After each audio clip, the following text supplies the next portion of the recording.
मराठमोळ्या अभिनेत्याने केली आत्महत्या, काम मिळत नसल्यानं उचललं टोकाचं पाऊल। अभिनेता तुषार घाडीगावकर याने आत्महत्या केल्याची बातमी समोर येत आहे। मराठी कलाविश्वातून ही धक्कादायक बातमी आहे। मराठी सिने इंडस्ट्रीतील अभिनेता आणि दिग्दर्शक तुषार घाडीगावकर यांना आत्महत्या केली। काम मिळत नसल्यामुळे त्यांनी इतके टोकाचं पाऊल उचलल्याचं बोललं जात आहे। चला हवा येऊ द्या फेम अभिनेता अंकुर वाढवेने त्याच्या या निधनाची माहिती सोशल मीडियावर शेअर केली आहे। तुषार घाडीगावकरच्या निधनामुळे सिने इंडस्ट्रीवर शोककळा पसरली आहे। अंकुर वाढवेने इंस्टाग्रामवर तुषार घाडीगावकरचा फोटो शेअर करत त्याच्या निधनाची बातमी शेअर केली।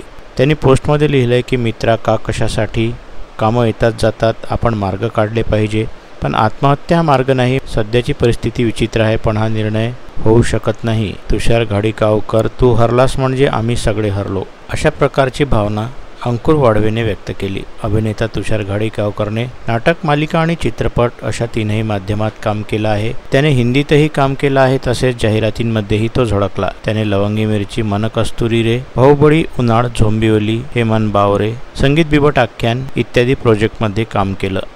शुक्रवारी पत्नी नेहमीप्रमाणे कामावर गेल्यावर तुषार घरी होता अशी माहिती आहे। त्याने मद्यप्राशन केल्याची माहिती समोर आली आहे। दुपारच्या सुमारास त्याने पंख्याला लटकून गळफास घेतल्याचा अंदाज आहे। सायंकाळी पत्नी घरी आल्यावर तुषारचा मृतदेह पंख्याला लटकलेल्या अवस्थेत आढळून आला। छोट्या पडद्यावरील लोकप्रिय चेहरा असलेल्या मराठी अभिनेता तुषार घाडीगावकर याचा मृत्यू संशयास्पद आहे। शुक्रवारी 20 जून रोजी राहत्या घरी पंख्याला लटकलेल्या अवस्थेत त्याचा मृतदेह आढळून आला। या घटनेनं मराठी कलाविश्वात एकच खळबळ उडाली आहे। कामाच्या कमतरतेमुळे त्यानं हे पाऊल उचलल्याचं बोललं जात आहे।